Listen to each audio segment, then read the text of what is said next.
Amados irmãos, vos saúdo com a paz do Senhor. Glória a Deus. Que alegria podermos estar juntos novamente. Como é bonito ver os irmãos reunidos, interessados em aprender um pouco mais da maravilhosa Palavra de Deus, das Sagradas Escrituras, documento legal do céu. Ontem nós demos uma rápida introdução no assunto, que é muito importante. Falar sobre o apóstolo Paulo é algo extraordinário. Estudar sobre ele é muito, mas muito edificante mesmo. Até agora nós estamos estudando sobre Saulo. A partir do capítulo 13, versículo 9, marca o divisor das águas. A partir daí, desaparece o personagem Saulo e aparece no cenário Paulo. Era comum ter dois nomes, especialmente sendo judeu e romano ao mesmo tempo. Judeu de origem e romano de nascimento. A sua apostila na página 69, aqui termina a introdução desta rápida matéria e ela então começa com o período da preparação do ministério deste grande homem chamado de apóstolo dos gentios. Vamos ler na palavra de Deus um texto, aliás, 2 versículos, para introduzirmos a aula dessa tarde. Abra em Atos dos Apóstolos, no capítulo 6, versículo 9, depois capítulo 13 e versículo 2. Glória a Deus. Tem muitas porções aqui de Atos dos Apóstolos que você tem que ler obrigatoriamente em conjunto com outras porções das cartas paulinas. E nós vamos ver isso daqui a pouco. Diz assim: e levantaram-se alguns que eram da sinagoga chamada dos libertinos, e dos sirineus, e dos alexandrinos, e dos que eram da Cilícia e da Ásia, e disputavam com Estevão. Capítulo 13, versículo 2. E servindo eles ao Senhor e jejuando, disse o Espírito Santo: apartai-me a Barnabé e a Saulo para a obra a que os tenho chamado. Amém. Pois bem, aqui na nossa apostila, só para ter um norte, porque a apostila é apenas uma forma de nós organizarmos o pensamento, mas, na verdade, o conteúdo do estudo, ele vem justamente nas aulas. Nós temos aqui, na apostila, o período da formação do ministério de Saulo, que agora Paulo, foi em torno de 14 a 15 anos. Foi o período de formação do seu ministério. Suponhamos, dentro do calendário, que ele tenha se convertido por volta do ano 35, até começar as suas atividades ministeriais, demoraram 14 anos.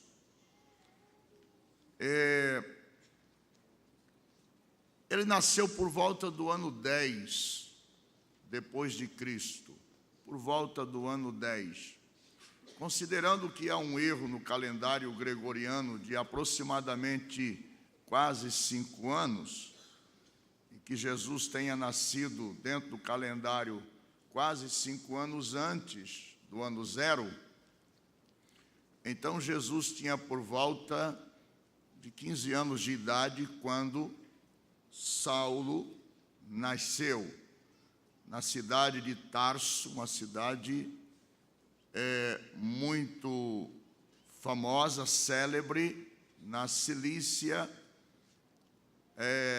Essa cidade competia com Alexandria em termos de centro educativo.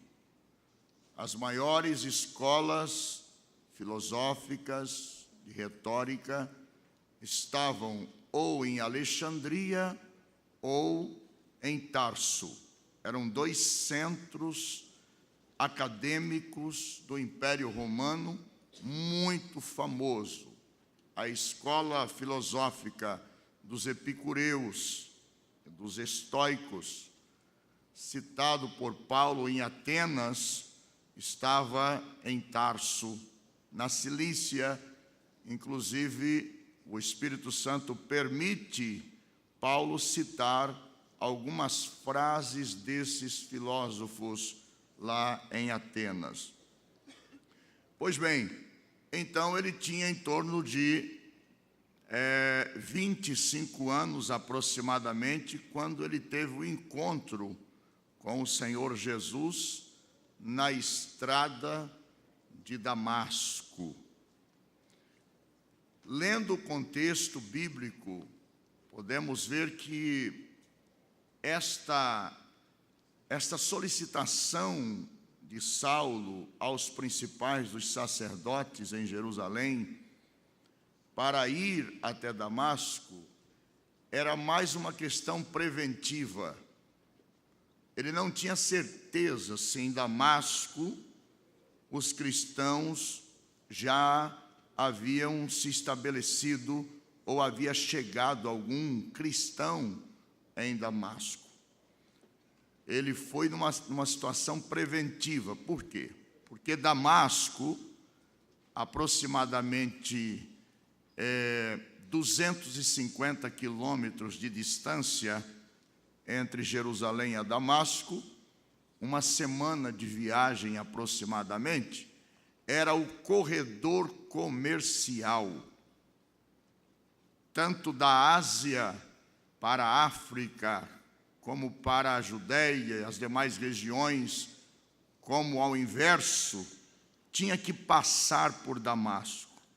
Sendo assim, se a religião do caminho, conforme era chamada, chegasse a Damasco, se espalharia rapidamente pelo mundo inteiro. E como ele respirava um ódio cruel contra, chamada por ele a seita do caminho, ele temia que os cristãos chegassem em Damasco, porque em chegando em Damasco, logo se espalharia, então perderiam o controle. Por que desse zelo tão grande de Saulo? Ele diz que ele era zeloso. Por que desse zelo? Porque ele, como fariseu, ele conhecia os detalhes da Torá, dos profetas, as profecias relacionadas ao Messias. E o Midrash, que era uma espécie de uma cartilha de interpretação hermenêutica da lei, utilizada pelas escolas rabínicas, dizia que a salvação viria ou pela lei ou pelo Messias. Nunca lei mais Messias. Se fosse pela lei, era pela lei. Se fosse pelo Messias, era pelo Messias. Nunca pelos dois. Então, até que o Messias viesse, a salvação era restrita à observância da lei. Então, qualquer ameaça a este entendimento, eles tinham como se fosse uma declaração de guerra aos princípios da Torá, tanto aos preceitos orais como escritos da lei. E quando os cristãos começaram a propagar que Jesus era o Messias, isso criou ódio cruel no coração, especialmente dos fariseus, porque era impossível. Se ele fosse o Messias, então não era mais pela lei. A partir de agora a salvação é por ele, pelo Messias. A lei ficou. Agora temos que observar o Messias. A interpretação, por exemplo, da profecia de Jacó para o seu filho Judá, não é? O cetro não arredará de Judá, nem o legislador de entre os seus pés, até que venha aquele a quem pertence. Ou seja, a partir daí era com ele. A palavra, o nome Siló significa aquele a quem pertence. A posteridade, referindo-se a Jesus, a partir daí era com ele.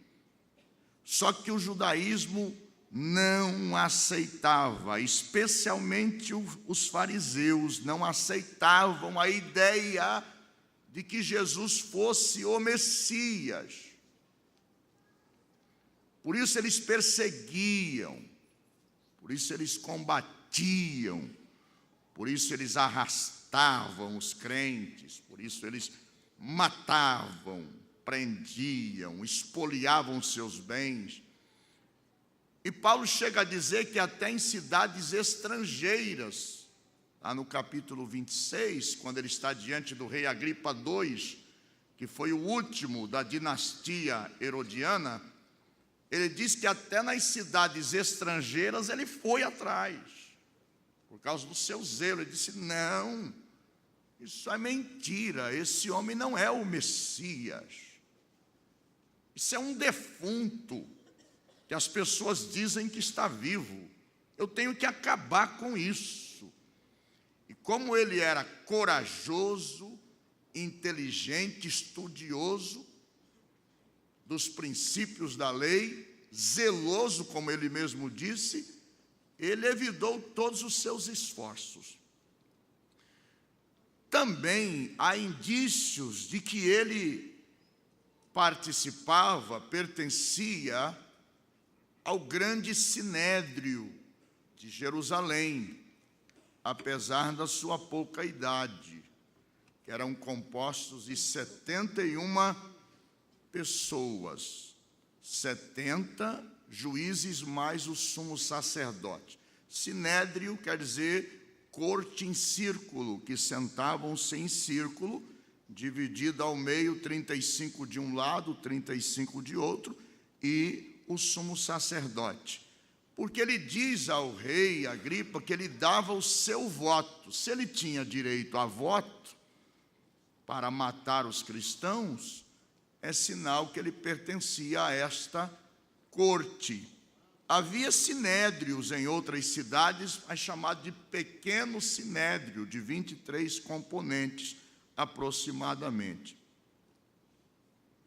Então, este homem que perseguia, ele perseguia crendo que estava fazendo um serviço para Deus e para o judaísmo.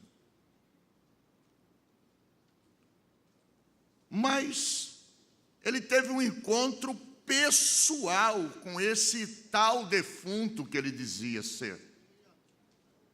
E ele viu que não era defunto coisa nenhuma, que ele estava vivo realmente. Imagina, irmãos, imagina, na sua mentalidade, aquilo não passava de uma farsa, de uma estupidez, de um grupo de fanáticos. A jurisdição de Damasco era outra.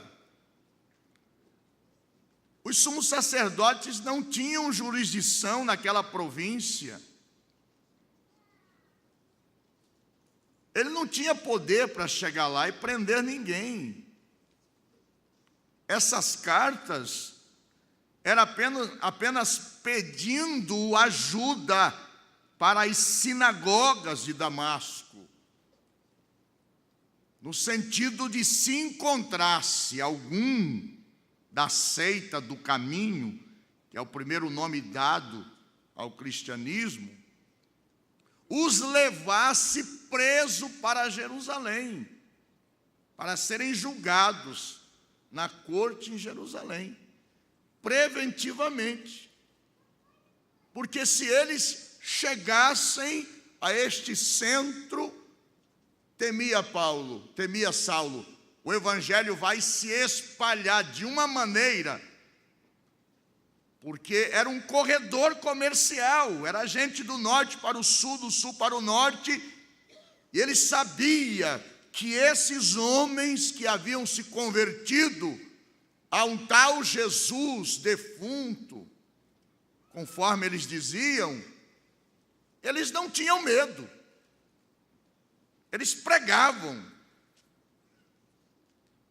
E eles iam para os ágoras, e eles iam para os centros comerciais e pregavam, e o evangelho se espalhava. Agora, irmãos, ele não estava escoltado pela guarda romana. Com certeza não. Às vezes a gente pensa que ele tinha ali um grupo de soldados com ele. Os homens que estavam com ele, certamente, possivelmente, pertenciam à guarda do templo, ou pertenciam a um grupo de fariseus que estavam também com o mesmo intento. Viajaram uma semana, mas Deus resolveu encurtar o assunto. Se você olhar aqui no texto bíblico, você vai ver, no capítulo 9, que uma história de uma semana precisaria pelo menos uma lauda inteira, precisaria pelo menos um capítulo inteiro. Mas Deus encurtou a história, falou: vou encurtar essa história, vou acabar com esse problema logo. Veja que, quando chega no versículo 3, passou um versículo 2, no terceiro, o Senhor acabou com a história da perseguição, com a história dessa ânsia de morte que esse homem respirava, e ele estava avistando a cidade, e ao meio-dia, quando ele mesmo testifica por 2 vezes sobre esse assunto, um clarão, um resplendor de luz do céu envolveu eles. Ele já estava vendo a cidade de Damasco até hoje é uma cidade muito importante, talvez a cidade mais antiga do mundo, não é? Naquela região nós temos na Bíblia, lá do tempo de Abraão, o servo de Abraão, que era de Damasco, o damasceno Eliezer. Então a cidade antiga está até hoje, hoje está praticamente em ruínas por causa das guerras naquela região, mas era uma cidade muito, muito famosa, muito grande e próspera. Tinha uma avenida chamada Rua Reta, de 3 pistas, com canteiros, com colunas jônicas. Lá estão ainda ruínas. Uma cidade portentosa, bonita, famosa, rica. Ele estava vendo a cidade quando o resplendor desceu sobre ele, respirando. Veja que o texto aqui diz que ele respirava ameaças de morte. ele tinha vontade de matar crentes, um ódio terrível de crentes. Falar em crente para ele era trazer sangue na boca. E ele não era um homem grandão, não. Tem um livro apócrifo escrito por volta do segundo século, chamado Paulo e Tecla, que conta, uma espécie de um compêndio que conta a história de uma princesa que foi evangelizada por Paulo e que ele discipulou ela e tal, e dá um pouquinho do biotipo de Saulo. E aqui na apostila eu registrei alguma coisa, que ele era de pequena estatura, era baixo de estatura, parcialmente calvo, pernas arqueadas, de compleição robusta, olhos próximos um ao outro e nariz curvo. Então não tinha muita aparência, não é? E pequeno, mas brabo que era, como diz os cuiabanos, como um siri na lata. Muito brabo, corajoso, glória a Deus. Ele caiu por terra. Evidentemente que ele estava numa montaria, talvez num cavalo, não sabemos. O texto não nos informa. Deus tem as suas mais abençoadas razões porque não permitiu que tudo fosse registrado. Mas o certo é que ele caiu por terra. Caiu por terra. E caindo por terra, ele ouviu uma voz que ele identificou como voz de uma grande pessoa, de uma pessoa de altíssima importância. A voz não era de um homem comum, era uma voz que transmitia autoridade. Tanto é que ele chama essa pessoa que ele não estava vendo, apenas o clarão e ouvindo a voz, de Quírios. Somente o imperador podia ser chamado de Quírios. Uma autoridade tremenda. Ele ouviu a voz, não viu ninguém. Ouviu a voz, e quando ele ouviu a voz, não era uma voz fraquinha, uma voz tremendo de medo, trêmula. Ô Saulo, o que você está fazendo? Pensa bem. Não, era uma voz cheia de autoridade, uma voz de general. Glória a Deus. A gente, às vezes, ouve na mídia alguns pronunciamentos de autoridades, quando estão entrevistando um general, especialmente aqueles de bastante estrela, eles falam com tanta segurança, que até quem está do outro lado da tela sente que o assunto é sério. Não é, pastor? O senhor que já foi militar, que é militar ainda, né, mas no outro exército agora, sabe que quando um general fala, e ele caiu por terra e ele disse: quem és? Quírios. Porque só o imperador podia receber esse nome, porque Quírios, que é traduzido para Senhor, significa dono. Dono. Porque o Quírios, o imperador, era o dono. Então todos os súditos o chamavam de Quírios. Ninguém mais podia ser chamado Quírios. Mas agora ele caindo por terra, aquele tal defunto que ele acreditava ser, quem és, Senhor? E com a autoridade diz: eu sou Jesus. Meu Deus do céu. Esse nome é forte, hein? Glória a Deus.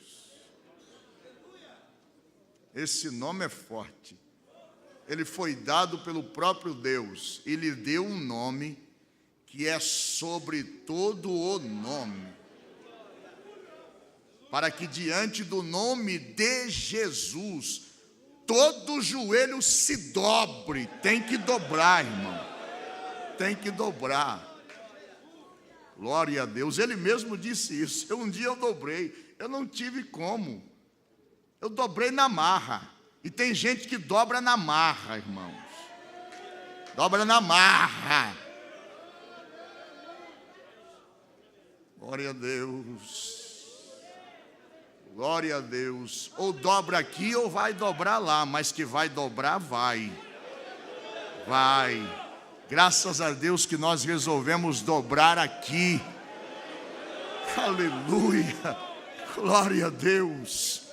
Eu sou Jesus, a quem tu persegues. Vai ser difícil para você dar soco em ponta de faca. Literalmente é isso. Dar murro em ponta de faca, só louco, não é? Duro para ti será recalcitrar, dar soco em ponta de faca. Aguilhão é uma ponta aguda, um instrumento que era utilizado para fazer os bois andar. Uma ponta aguda. Você vai dar murro em ponta de faca até quando? Aí ele disse: o que queres que eu faça, Senhor? Meu Deus do céu. Agora ele sabia que aquele era realmente o Messias e que a salvação era pelo Messias. Ah, meu Deus do céu, você não entendeu por que ele pregava com tanta autoridade, com tanta convicção, e por que ele foi tão perseguido pelos judeus. Inclusive até os anciãos em Jerusalém e os apóstolos em Jerusalém, os irmãos sabem, quando ele chegou em Jerusalém, no capítulo 21, não é? Com boa intenção, no final da sua terceira viagem missionária, trazendo oferta. A oferta era tão grande que ele precisou de uma comitiva para escoltar ele com a oferta. Ele foi fundando a igreja e já pedindo oferta para levar para Jerusalém. Passou pela Caia, passou pela província da Macedônia, pela Ásia. As igrejas que ele fundou: olha, precisamos levar oferta para a nossa igreja mãe. Faça coleta. E já mandava alguém na frente: ó, vai preparando a coleta aí, porque eu vou passar por aí, eu estou indo para Jerusalém. Numa alegria de poder ir a Jerusalém e levar uma oferta para os anciãos, para os sacerdotes, aliás, para os apóstolos. E quando ele chega lá com a oferta, todo alegre, receber a oferta, aí levaram ele num quartinho e diz: olha, tudo bem, você trouxe essa oferta, mas tem um negócio aí, um assunto para resolver com você. Depois nós vamos falar sobre esse assunto aí, que é muito sério também. E o assunto era justamente sobre isso. Porque agora ele estava defendendo uma experiência pessoal. Ele sabia que agora a salvação era mediante a fé, pela graça, mediante a fé, e que não há outro meio de se salvar. Glória a Deus, somente através de Jesus Cristo. E a acusação agora era essa mesma que ele tinha contra a seita do caminho. Glória a Deus. E ele se converte. Converteu com uma experiência muito forte. Inclusive, se vocês lerem sobre as notícias lá do Egito, daquelas partes lá do Oriente, você vai ver que tem muitos muçulmanos, árabes, muçulmanos e judeus que estão tendo visões, estão se convertendo. Jesus está falando com eles pessoalmente. Tem uma igreja no Cairo, com mais ou menos 10 mil membros. Teve um pastor que esteve lá nessa igreja e disse que em cima tem um salão enorme, onde fica um grupo em constante oração, e embaixo as reuniões. E cada experiência que esses árabes estão contando de Jesus aparecendo para eles e dizendo: eu sou Jesus, eu estou vivo, se convertendo com experiências especiais e fortes, como a de Paulo, como a de Saulo. Glória a Deus. Judeus se convertendo assim, muitos judeus. Em Jerusalém está crescendo muito. O número de exemplares do Novo Testamento que está se vendendo em Jerusalém está alarmante. As imprensas estão impressionadas com a procura pelos judeus. Eles querem conhecer mais sobre Jesus. Glória a Deus. Glória a Deus. Esse homem ficou cego. Ele sabia agora que todos aqueles que se opunham ao Evangelho tinham que passar pelo processo da cegueira. Ficou completamente cego. Os homens que estavam com ele o guiaram, deixaram ele numa pensão, na casa de um homem chamado Judas, na rua chamada Direita. 3 dias chorando, sem comer, sem beber, só chorando, chorando, chorando. E aquela voz ecoando: eu sou Jesus, eu sou Jesus, eu sou Jesus, eu sou Jesus. Meu Deus do céu. E o irmão Ananias, que possivelmente seria o líder daquela pequena comunidade em Damasco, recebe uma visão e o Senhor Jesus fala para ele: Ananias, eu tenho uma missão para você.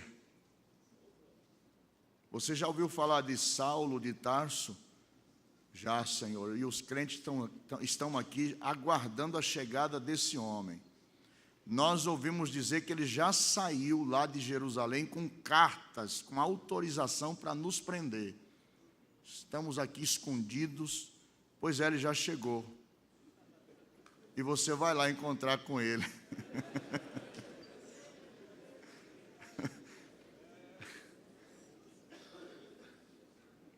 Levanta-te e vá lá, na rua chamada Direita, e procura por ele. Lá de Tarso, Saulo, natural de Tarso.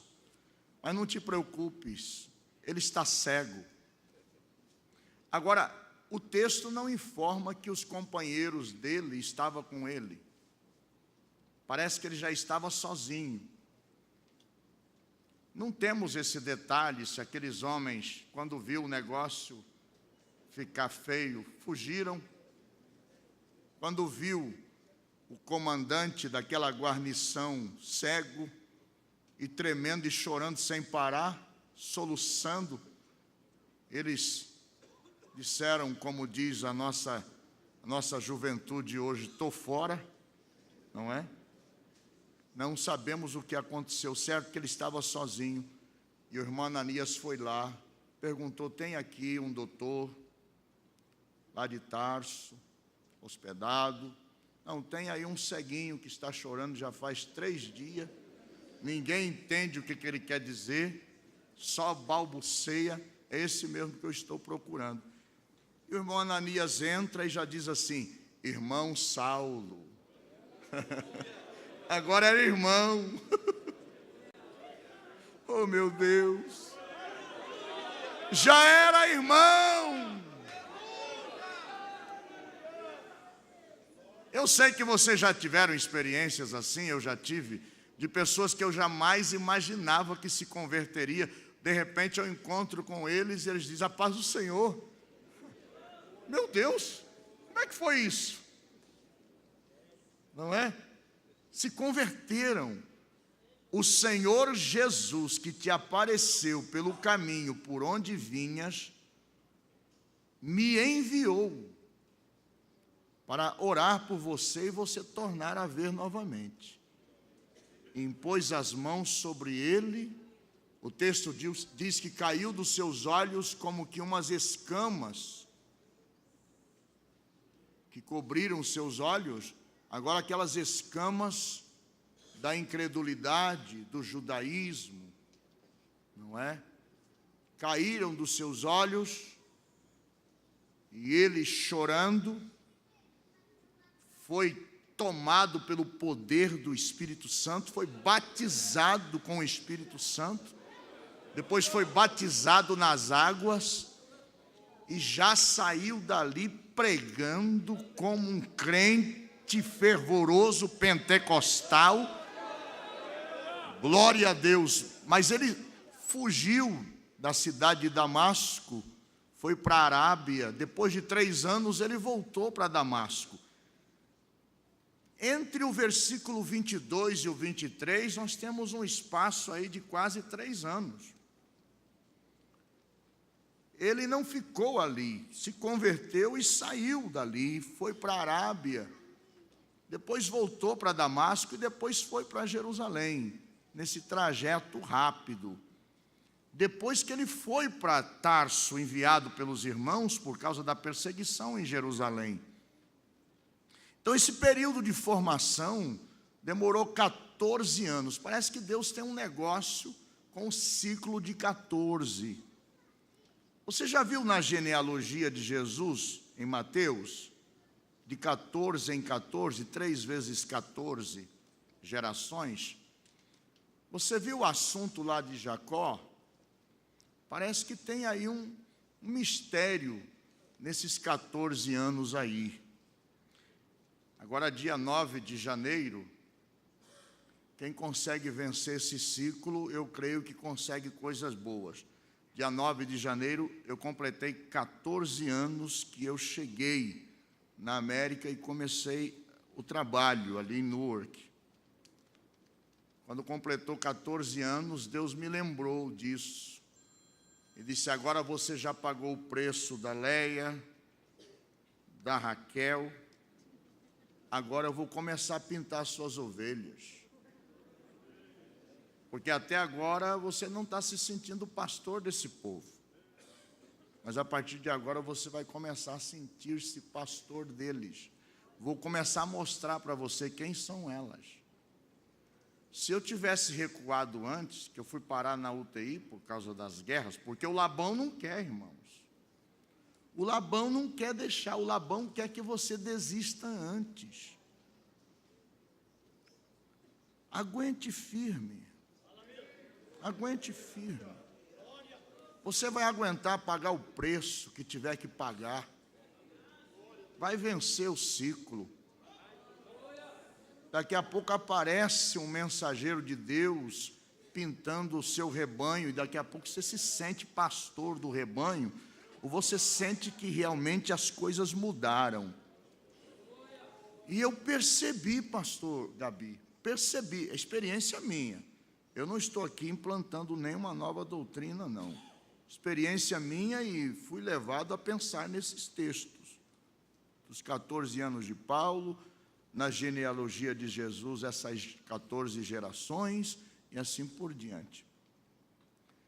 Eu percebi que depois disso, eu comecei a ver algumas ovelhinhas listradas e malhadas. E comecei a ver o rebanho multiplicando. Parecia que não ia ter nenhum resultado. 14 anos trabalhando e o Labão comendo tudo e mudando o meu salário 10 vezes. Pensei em recuar, pensei em voltar para trás, pensei em largar tudo. Falei: meu Deus, tudo que eu faço parece que não é nada. Parece que não tem resultado nenhum. Literalmente eu percebi isso. Pode ser que com você o ciclo seja menor, mas comigo foi 14. Depois de 14, aí vem então uma nova etapa. É incrível isso. E criou assim um vínculo tão forte entre aqueles membros e eu que sou o pastor deles, que fico 2, 3 dias longe da igreja, começo a sentir saudade terrível da igreja. É uma coisa interessante. É aquele amor tão forte, porque eu comecei a ver as ovelhas sendo pintadas, o anjo descendo e pintando. Essa faz parte do seu rebanho, essa aqui não faz, mas essa faz, essa faz, essa faz, essa faz, essa faz. Está aumentando. Daqui a pouco o rebanho das malhadas vai ser tão grande que o Labão não vai suportar. Ele vai ter que dizer: vai embora, você vai tomar tudo. Meu Deus do céu. É bonito isso, agora aguenta firme. Foram 14 anos de preparação. Irmãos, eu estou de olho ali no irmão. A hora que ele levantar a placa, eu já sei que está na hora de começar a parar. Mas ainda tem um pouquinho de tempo. Tão gostoso a gente estudar a palavra de Deus. Eu sei que aqui nós temos exímios professores. Sei, eu tenho consciência disso. Consciência.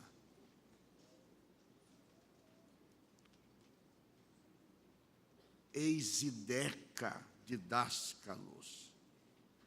Professores nota 10. Mas eu sinto tão tranquilo ministrando a palavra de Deus aqui, pastor Gabi. A hora que eu chego, parece que sai todo aquele peso. E o Espírito Santo diz: são pessoas como você. Estão ali porque eles também querem comer. Precisam se alimentar também. E você é o garçom, e trate bem. Glória a Deus. E o cardápio quem vai dar sou eu. E eu estou tranquilo. Eu sei que Deus está dirigindo aqui o assunto, as palavras, falando nas entrelinhas, enviando setas que vão direto ao alvo, ao coração. Então, a história, resumindo, de Saulo, nesses 14 anos, ele teve experiências fortíssimas. Sabe por que ele fugiu para a Arábia? Porque a Arábia não pertencia ao Império Romano. Não estava fora do território do Império Romano. E ele esteve na Arábia, isolado, tendo experiências profundas e marcantes com Jesus. Agora ele sabia que a salvação é através de Jesus Cristo, não pelas obras da lei. A sua carta aos Gálatas, que parece que foi escrita a partir de Antioquia, é uma defesa tão forte que ele chega a dizer: se vos deixardes circuncidar, Cristo para nada se aproveitará. Se a interpretação da lei, da Torá, era que uma vez que o Messias viesse, a salvação era através dele, então agora acabou, é através dele. Ele tinha convicção. E ele disputava, irmãos. E ele falava com conhecimento de causa, porque ele conhecia. Se é certo que ele fazia parte do Sinédrion, então ele conhecia a Torá de ponto a ponto. Ele tinha que decorar a Torá toda. Não é? Então ele tinha conhecimento de causa, sabia o que estava falando. Mas agora, irmãos, ele tinha que enfrentar, como eu disse aqui nessa leitura, no versículo 9 do capítulo 6, pelo menos 5 grupos de judeus que frequentavam as sinagogas. Era espécie de judaísmo regionalizado. Cada região tinha uma postura, uma mais radical do que a outra. eram grupos. Veja, primeiro, os libertinos. Os libertinos eram terríveis. Não é que eles eram libertos, ortodoxos, não. Libertinos porque eles queriam a libertinagem. O mais correto seria essa interpretação.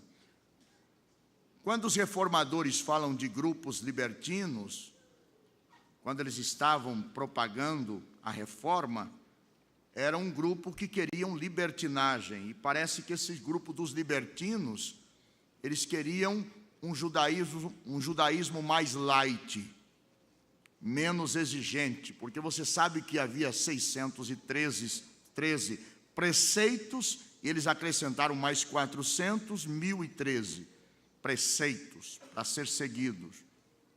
Mas eles queriam um judaísmo mais light, mas eram judeus.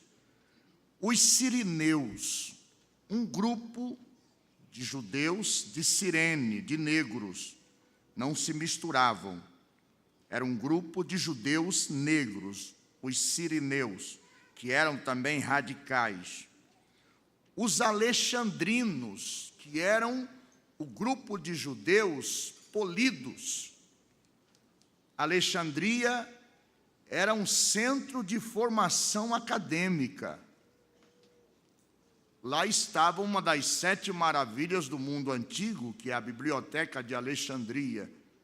Pelo menos a Bíblia aponta o nome de um cristão, de um pregador chamado Apolo, natural de Alexandria, que era tremendo. Além de eloquente, falava com grande sabedoria, defendendo pelas Escrituras que Jesus era o Cristo. E ajudou o crescimento da igreja de uma maneira excepcional, tanto lá em Éfeso como em Corinto. E ele pregou por muitas partes, inclusive Paulo falou sobre ele, fazendo menção da qualidade das mensagens que ele pregava. Então Alexandria era um berço de formação acadêmica, e os judeus alexandrinos conheciam mesmo a fundo toda a história, toda a hermenêutica da Torá, da lei. Esse grupo era severo. E havia um outro grupo que não era menos intelectual do que os alexandrinos, que eram os da Cilícia, dos quais Paulo fez parte, Saulo fez parte, os da Cilícia também. Então havia pelo menos 5 grupos. E havia os da Ásia. Os da Ásia eram os piores, eram como se fossem os jihadistas, os terroristas. Foram os da Ásia que perseguiam, iam atrás de Paulo, de cidade em cidade. Onde sabiam que ele estava pregando, eles iam lá. Foram esses judeus da Ásia os responsáveis pela prisão de Paulo em Jerusalém. Os judeus da Ásia eram terríveis. E eles estavam em Jerusalém nesse dia de festa. E a Bíblia diz que esse grupo se uniram. Eles não se davam. Mas como agora tinham um inimigo em comum, eles se uniram. Eles não se davam, eles não se misturavam. Os alexandrinos não se misturavam com os sirineus, nem com os judeus da Ásia, e vice-versa, e nem com os libertinos, mas agora eles tinham um inimigo em comum. E vem um grupo disputar com Estevão, porque Estevão era cheio, essa palavra cheio, ela vem do verbo plerô, cheio, encharcado, totalmente encharcado. Estevão era encharcado de sabedoria, de poder e de fé. E eles tinham apenas conhecimento, mas não tinham sabedoria, não tinham poder e não tinham fé. E a Bíblia diz que eles disputavam com Estevão. Um grupo vem, daqui a pouco vamos chamar os alexandrinos, vamos chamar os da Cilícia. E não conseguiram vencer Estevão. Como diz, Estevão venceu de 5-0. E eles ficaram enfurecidos porque todos os argumentos que eles utilizavam, Estevão no poder e na autoridade de Deus vencia. Não é palavras de sabedoria humana. A gente fica preocupado, meu Deus, eu preciso ter uma formação acadêmica, eu preciso... Tá certo, se você puder estudar, estude, meu irmão. Mas entre estudar e passar mais tempo aos pés de Jesus, escolha a segunda opção.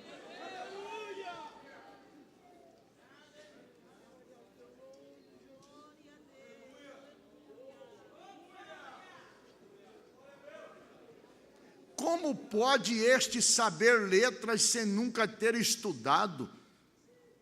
É evidente que o Espírito Santo nos faz lembrar, a Bíblia diz isso. Entretanto, quanto mais tempo nós passarmos a sós com o Senhor Jesus, mais graça, mais unção, mais poder, mais fé, mais autoridade. E aí a sabedoria humana é aniquilada. Deus confunde a sabedoria humana. Quanta gente está confundida aí, não é? Não venceram. Agora, como diz, Saulo tinha que combater contra o próprio veneno. Esses grupos estavam lá. E agora ele sabia os inimigos que ele tinha pela frente. Ele sabia que não seria fácil. Glória a Deus. Amém, irmãos? Glória a Jesus. Por isso que eu pedi aos irmãos para ler o versículo 9 do capítulo 6. E pulei aqui para o capítulo 13, versículo 2.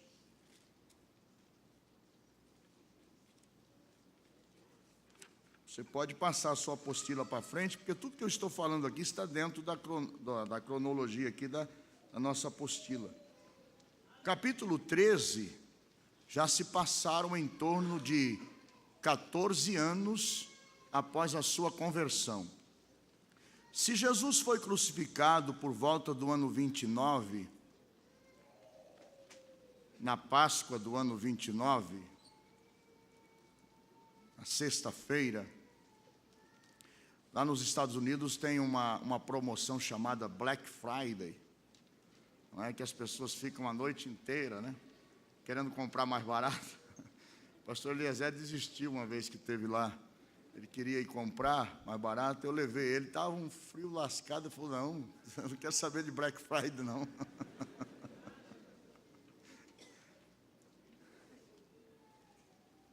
Aí eu falei para os irmãos, hoje era sexta-feira. Eu disse, irmãos, vou pregar sobre o maior Black Friday da história. Os irmãos falaram, o que será que o pastor vai falar? Foi a sexta-feira mais negra da história, não é?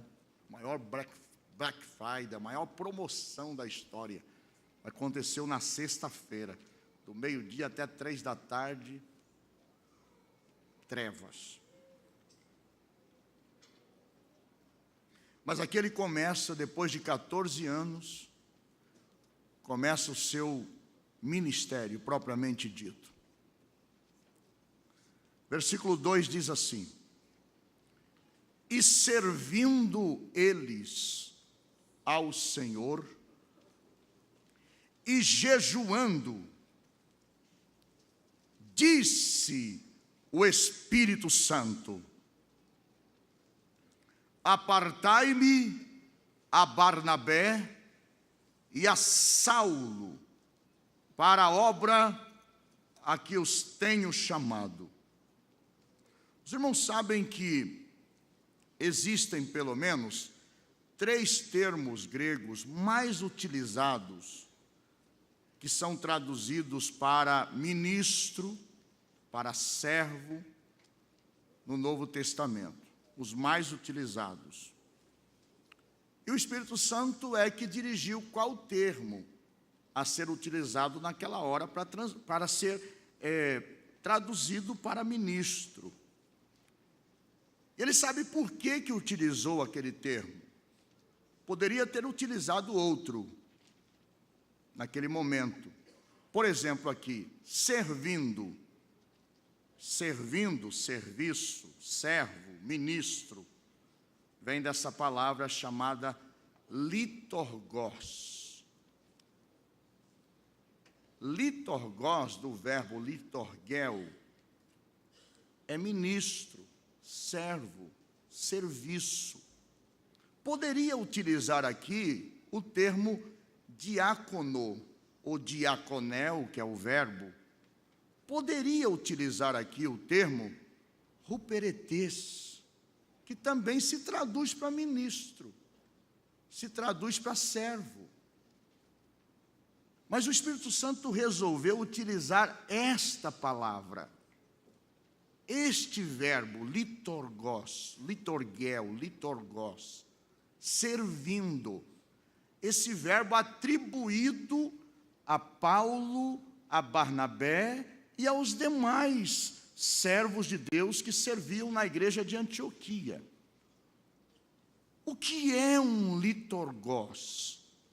Litorgos era uma pessoa que se oferecia voluntariamente para servir no serviço público, voluntário, sem receber salário.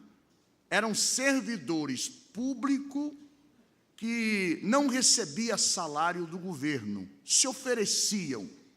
Lá nos Estados Unidos tem bastante pessoas assim, especialmente pessoas de idade, aposentado, eles vão e se oferecem para trabalhar, para não ficar em casa, sem ganhar salário nenhum. Estão ali servindo aquela repartição, servindo aquele lugar voluntariamente. Então, litorgos significa aquele que serve voluntariamente, sem receber salário. Por isso, o Espírito Santo sopra no ouvido de Lucas para usar esse termo aqui, porque Saulo, Barnabé e os demais eram litorgos. Ou seja, aqui a igreja está sendo apontada como um reino, como uma repartição pública, como um ambiente público. A igreja como um reino, como uma organização. É utilizado esse termo, servindo eles voluntariamente, sem nenhum erário, sem receber salário, com alegria. Aí o Espírito Santo brada, o Agios Pinevima bradou no meio. Agora, há uma pergunta da teologia: como é que foi essa voz ali naquele instante? Foi audível? Eles estavam numa reunião normal, sem pensar em missão, sem pensar na pauta daquele dia, só orando e jejuando, santificando, ensinando os irmãos. De repente, o Espírito Santo brada. O mais certo é que ele falou, ou através de um daqueles profetas, ou através de uma voz audível. Não sabemos. Disse o Espírito Santo, e todos ouviram. Ou foi através de um dos profetas que tinha lá em Antioquia, mas ele falou, ele bradou, porque ele tinha o comando da igreja de Antioquia, ele dirigia a igreja de Antioquia. O Espírito Santo dirigia a igreja, como deve dirigir até hoje. Ele tinha liberdade. Agora imagine, o Espírito Santo dá o brado no meio daquela reunião de oração e de jejum, cuja pauta não era a missão. A pauta não era essa. E ali estava cheio de litorgóis, de obreiros voluntários, que serviam com alegria. Irmãos, você sabia que servir libera o hormônio da alegria? Você sabia que a pessoa que serve, ele é alegre? Você sabia disso? Você sabia que toda pessoa que não gosta de servir é emburrado?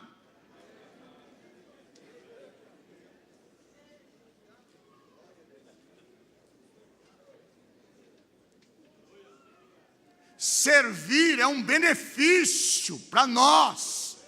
Quando nós servimos, o nome Davi, por exemplo, são 3 letrinhas consoantes, 3 consoantes do alfabeto hebraico. Um Dalet, um Val, um Dalet, que significa amado. Toda pessoa que serve é amado. Toda pessoa que é amada, automaticamente ele é alegre.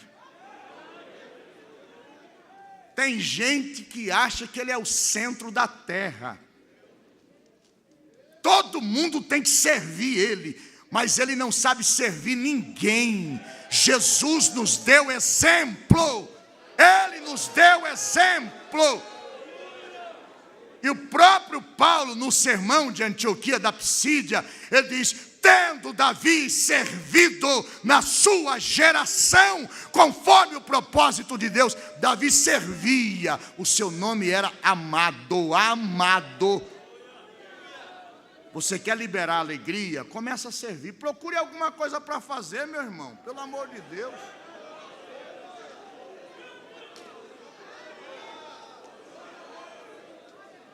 Servir não diminui ninguém não, meu irmão.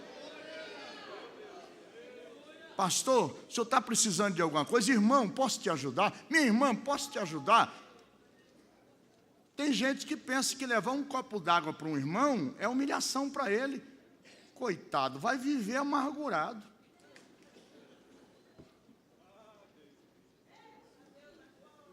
Sirva, meu irmão, sirva para alguma coisa.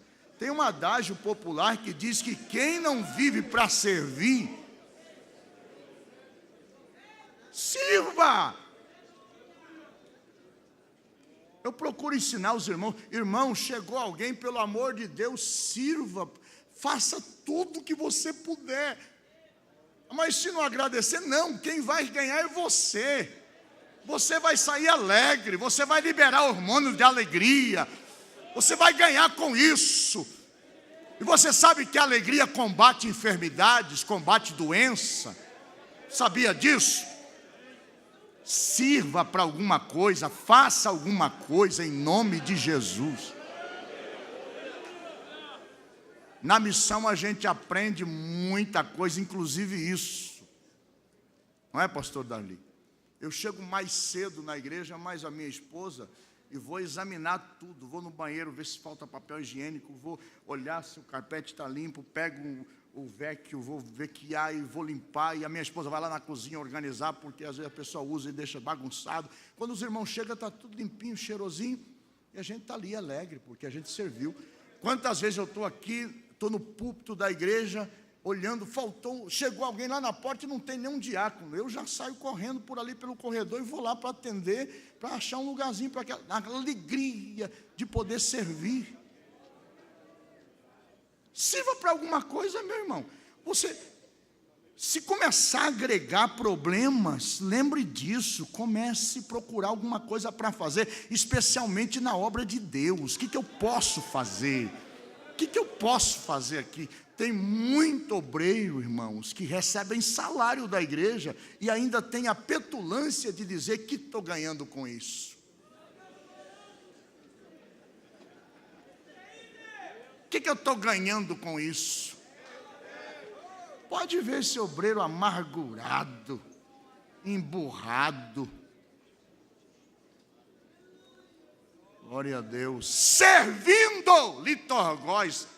Lembre dessa palavra, voluntariamente. procurando alguma coisa para fazer. Davi chegava já procurando. O que eu posso fazer aqui? O que tem para mim fazer aqui? Hoje não tem nada para você fazer, vai embora. Não, estou ouvindo aí esse pagão filisteu aí gritando. Será que eu não posso ajudar em alguma coisa? Não, você é criança. Não, eu quero fazer. E ele era chamado de amado, Davi o amado. Todas as pessoas que gostam de servir são amadas. Você já viu aquelas pessoas que chegam já procurando alguma coisa para fazer? Na igreja sempre a gente tem alguém assim. E você já viu aqueles que eles sentam? Esses dias atrás eu tive que ficar meio nervoso. Encontrei unha dentro da igreja, alguém cortando unha dentro da igreja, irmão. Falei, não, aí já é demais. Você acredita, pastor? Você não é o centro da terra. Você vai viver triste, vai adoecer, vai morrer cedo. Sirva. Sirva aí a noiva do Cordeiro, sirva a igreja, sirva os irmãos. Ô meu irmão, você está precisando de alguma coisa? Você tem alguém para te levar? Isso é lindo. Mas tem crente que ele dá a volta no quarteirão, porque sabe que se ele passar por ali, ele vai ver um crente esperando alguém para levar ele em casa.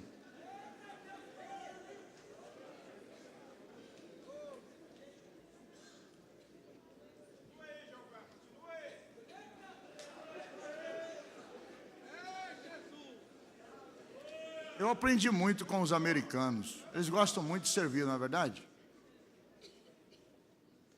Muito. Aprendi muito.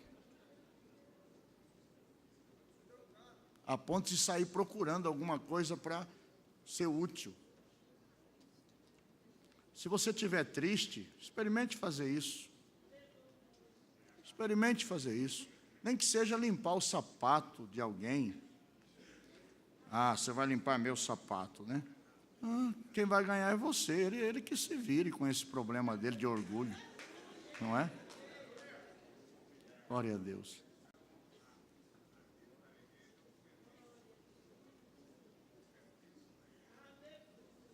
Vir para a igreja é um serviço, como o professor está falando ali. Mas aqui a intenção do Espírito Santo é mostrar a qualidade de obreiros que eram Paulo, que eram Saulo, que era Barnabé e aqueles obreiros de Antioquia. Essa é a intenção. Agora, o mais interessante, veja os outros termos. Disse o Espírito Santo, apartai. Essa palavra aqui, afaridzo, ela significa selecione dentre eles, façam uma seleção. Aí vem uma outra palavra que é ergo, que é trabalho. Você sabe que ergon significa assine, literalmente seria contrate eles para tempo integral. Mais ou menos isso.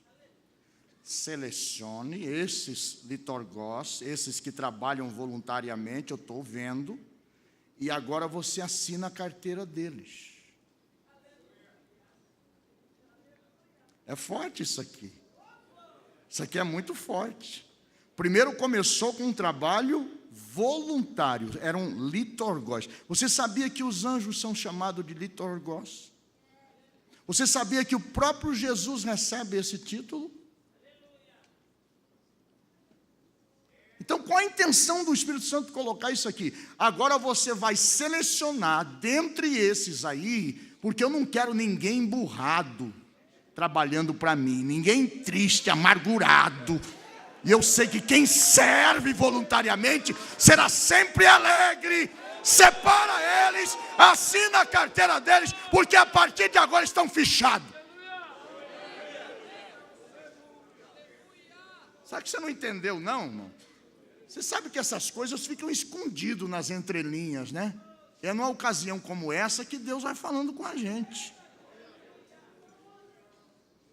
A partir de agora, Saulo e Barnabé já estavam registrados para trabalhar integralmente.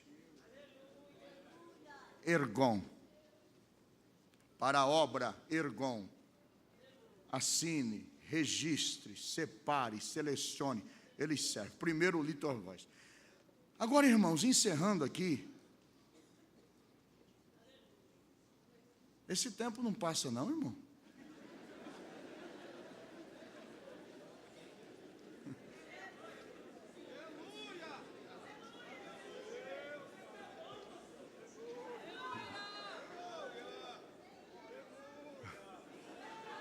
É bom. Glória a Deus, eu fico feliz de poder estar servindo, é alegria. Eu estava lá na divisa de Mato Grosso com Rondônia, uma cidadezinha bem pequenininha, tem 6.000 habitantes. Era um congresso de jovens. A alegria daqueles irmãos era tão grande que me contagiou. Não tinha nenhum tipo de conforto. Se você puder pensar, não tinha.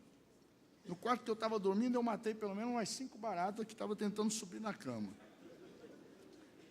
E tudo quanto era inseto, mas uma alegria, irmão, um gozo na alma, uma felicidade de estar ali, a alegria daqueles irmãos, da gente estar ali junto com eles.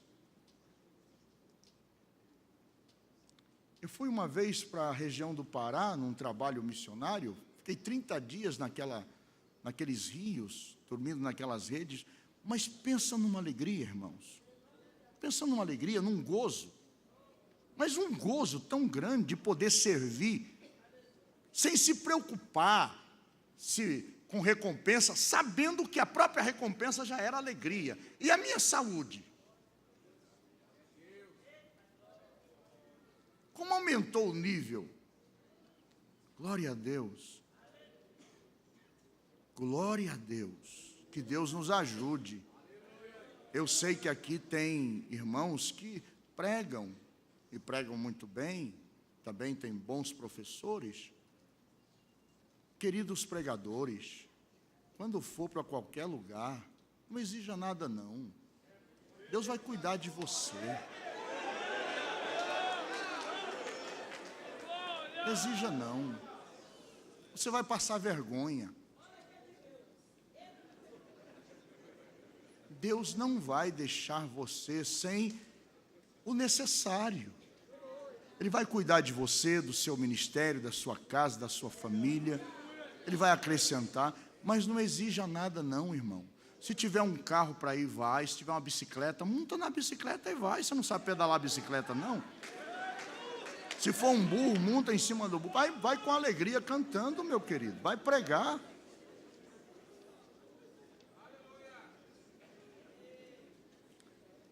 Não estou querendo exortar vocês, não. Só estou dando, com muita humildade, um conselho com experiência de que isso produz um fruto de alegria.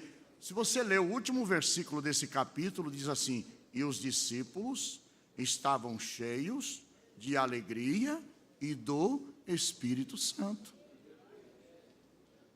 porque serviam Como está difícil gente voluntária para servir. Pastor Darli, uma vez eu aceitei levar um obreiro aqui do Brasil para me ajudar.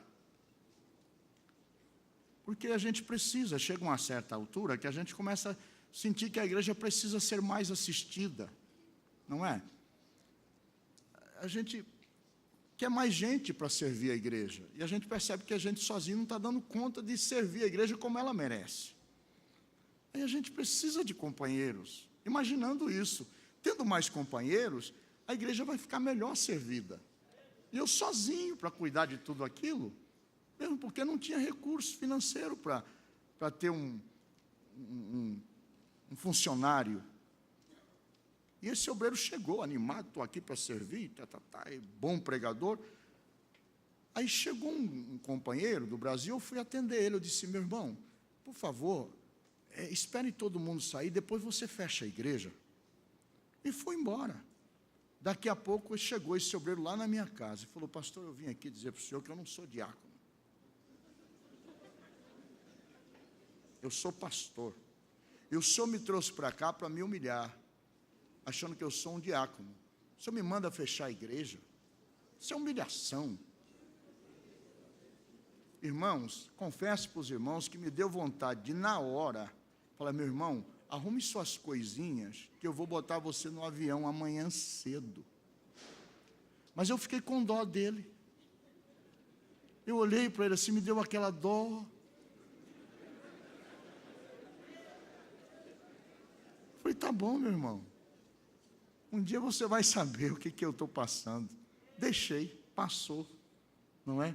E hoje esse obreiro diz assim: pastor, hoje ele está pastoreando uma igreja que, por bondade de Deus, fui eu que comecei. Pastor, hoje eu entendo que eu sou diácono.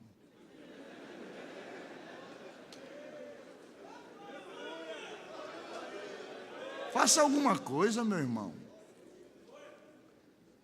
Aí o Espírito Santo vai bradar, e vai bradar o seu nome, porque você está servindo voluntariamente. Vai bradar o seu nome, separa fulano e fulano, contrata ele, coloca ele em tempo integral, porque ele é um litorgós. Agora, irmãos, eu vou fechar aqui com o versículo 5. Diz assim o versículo 5.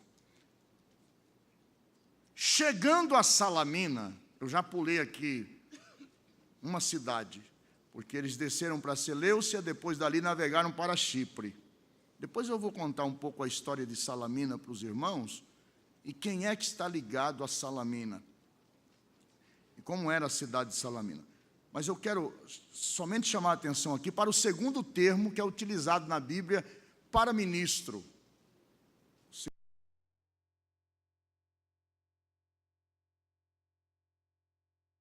Palavra de Deus nas sinagogas. Lembra o que eu disse ontem? Protós, querigma, te sinagogue. Chegava, procurava sinagoga. Não era para tirar proveito, não. É porque era uma norma. Protós, querigma, te sinagogue.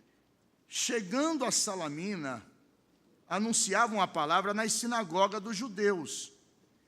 Agora veja só. E tinham também a João Marcos como cooperador. Essa palavra cooperador aqui é a palavra hiperetes. É outro termo utilizado. São três termos. Um termo é diácono, do verbo diaconel. Outro termo é esse termo aqui, hiperetes. Outro é litorgós, do verbo litorgel. E desse verbo aqui, hiperetel. São duas palavras. Upo, que significa de baixo, e eretes, que significa remador. A palavra diaconel, ou diácono, está ligada ao serviço doméstico, sempre ligado ao serviço doméstico. O capítulo 6, no versículo 1, abra sua Bíblia aí, capítulo 6, versículo 1. Diz assim: e naqueles dias, crescendo o número dos discípulos, houve murmuração dos gregos contra os hebreus, porque as suas viúvas eram desprezadas no ministério. A palavra é diaconel.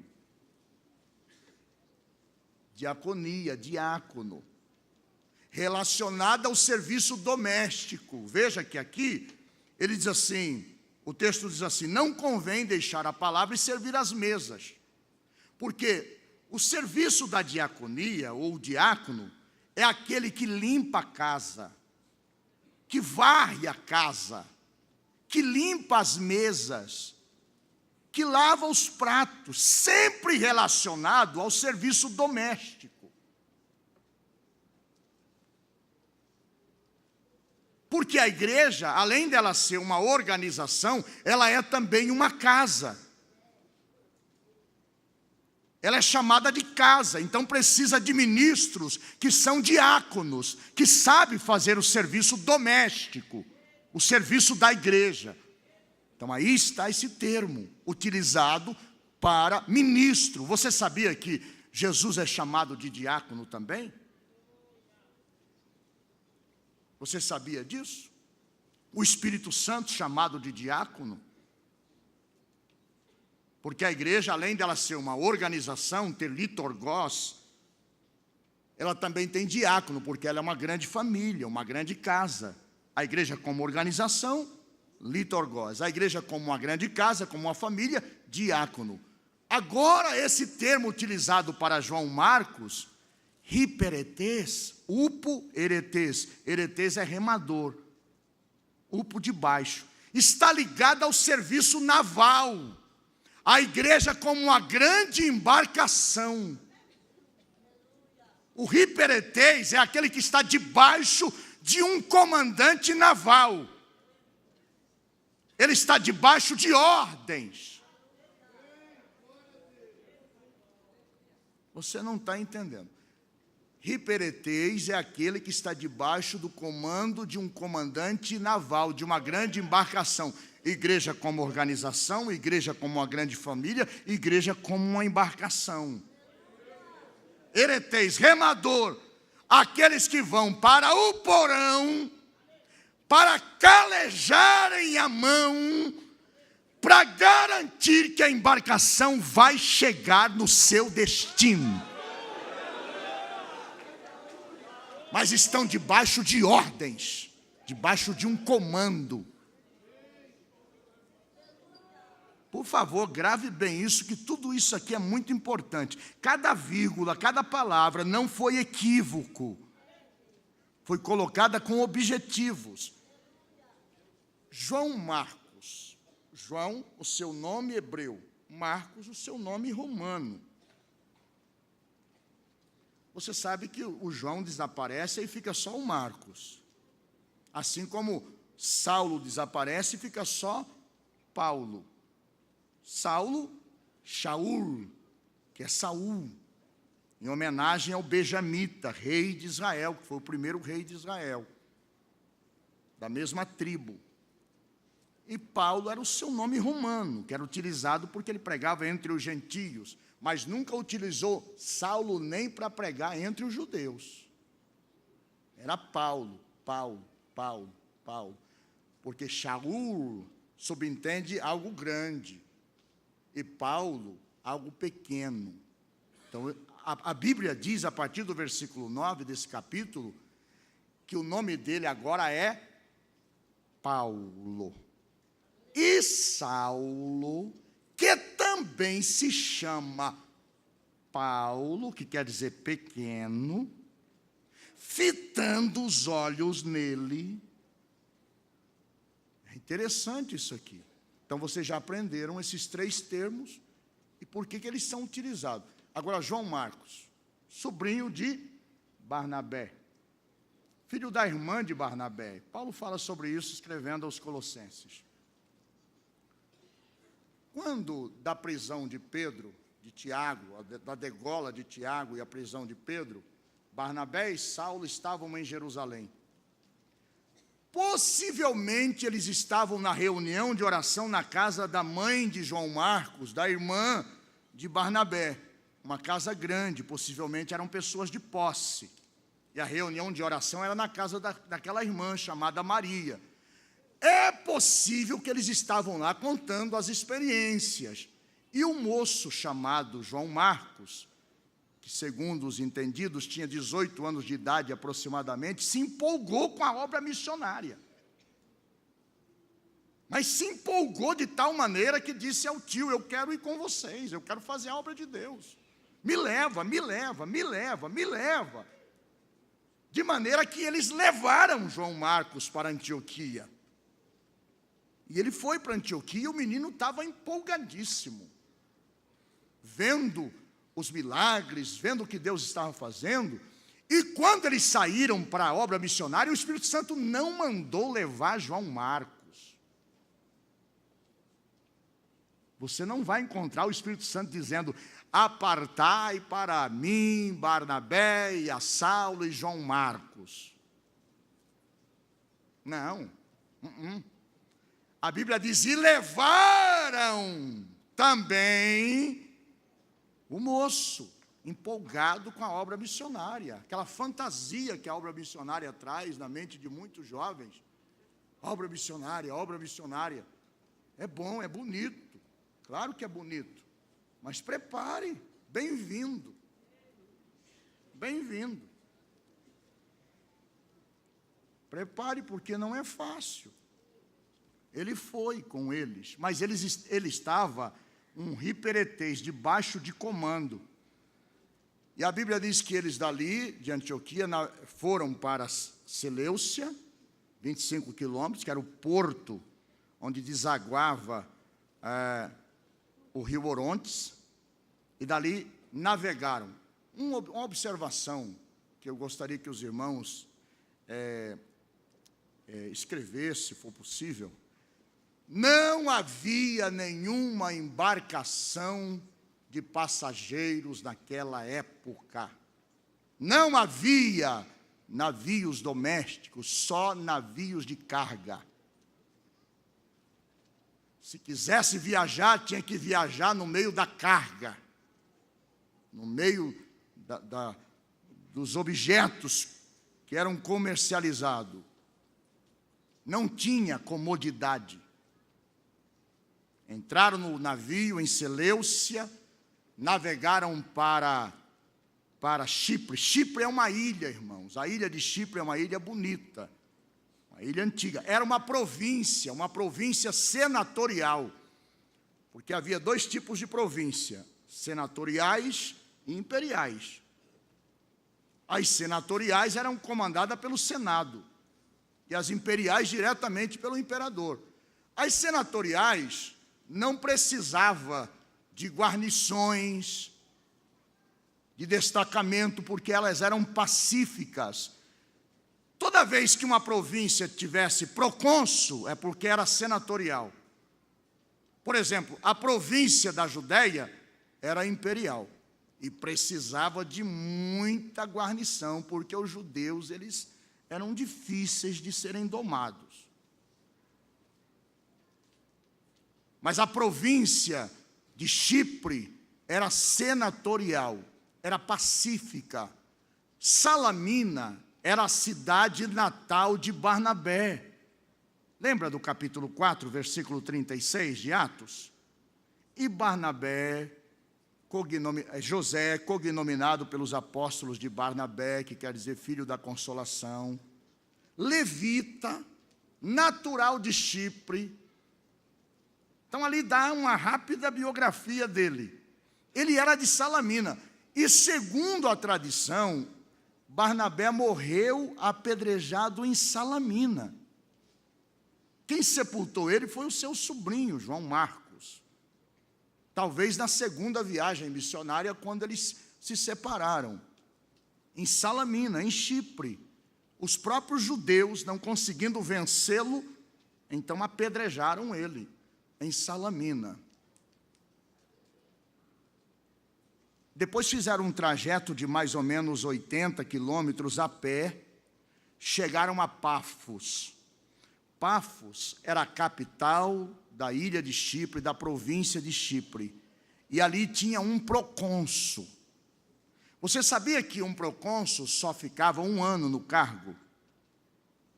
Depois de ser um pretor, ele se tornava um procônsul e ficava 1 ano no cargo.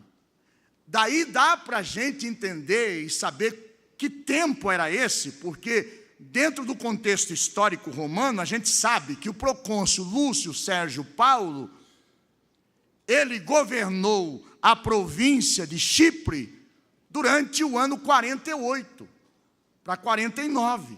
Então a gente sabe que Barnabé e Saulo chegaram lá em Pafos exatamente nesse ano. E eles começaram a pregar. Pafos não tinha sinagoga. Eles pregavam na praça, na ágora. A ágora é a praça de comércio. Pregavam na praça. E começaram a pregar, e o procônsul ouviu a mensagem e se interessou pela mensagem.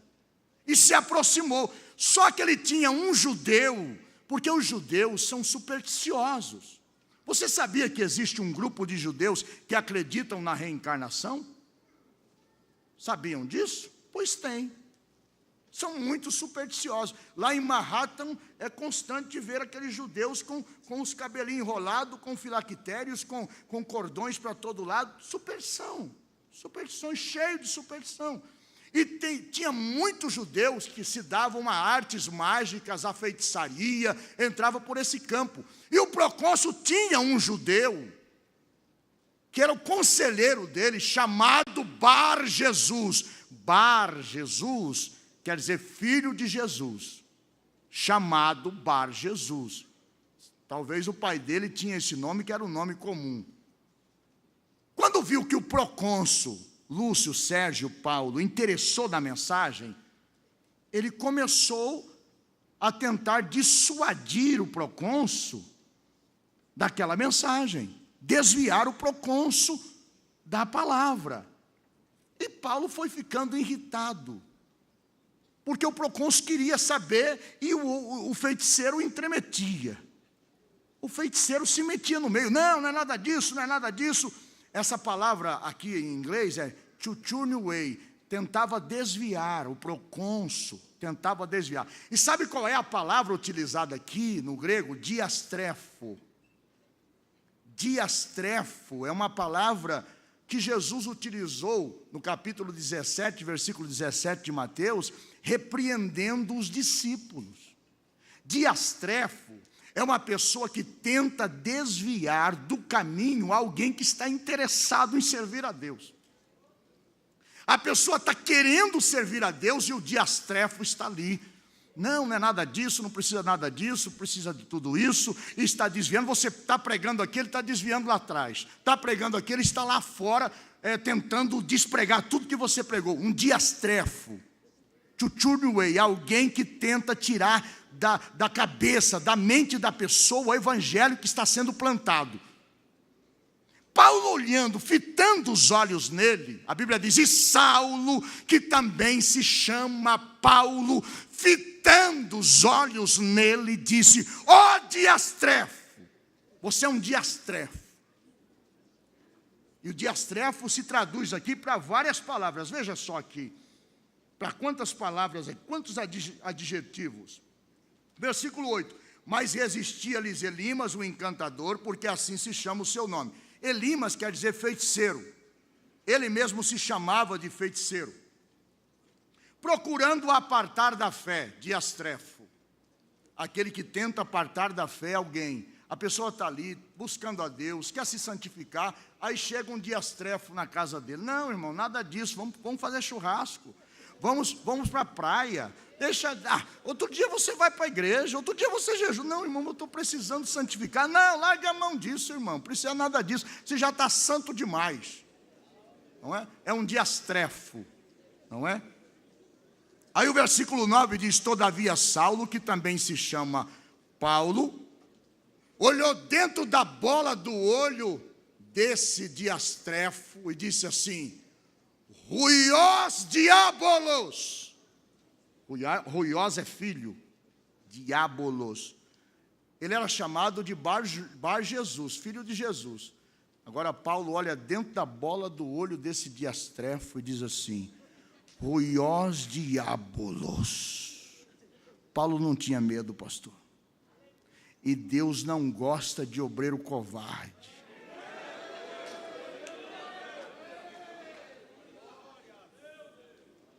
Se é filho do diabo, é filho de Jesus, ele não tinha nada. Ruiós diabolos. Ó filho do diabo, até quando perverterás os retos caminhos do Senhor? Eis que a partir de agora ficarás cego sem ver a luz. E o homem já começou a palpar. E ele lembrou na hora da estrada de Damasco. Eu quero dar um conselho para você que está sendo assediado pelo diastrefismo, não é? Que tem esse espírito. Pare de perturbar os retos caminhos do Senhor. Pare com isso. Você vai ficar cego. Cego. caminho de todos que se opõem aos retos caminhos do Senhor. E a Bíblia diz que o procônsul creu, maravilhado com a doutrina do Senhor.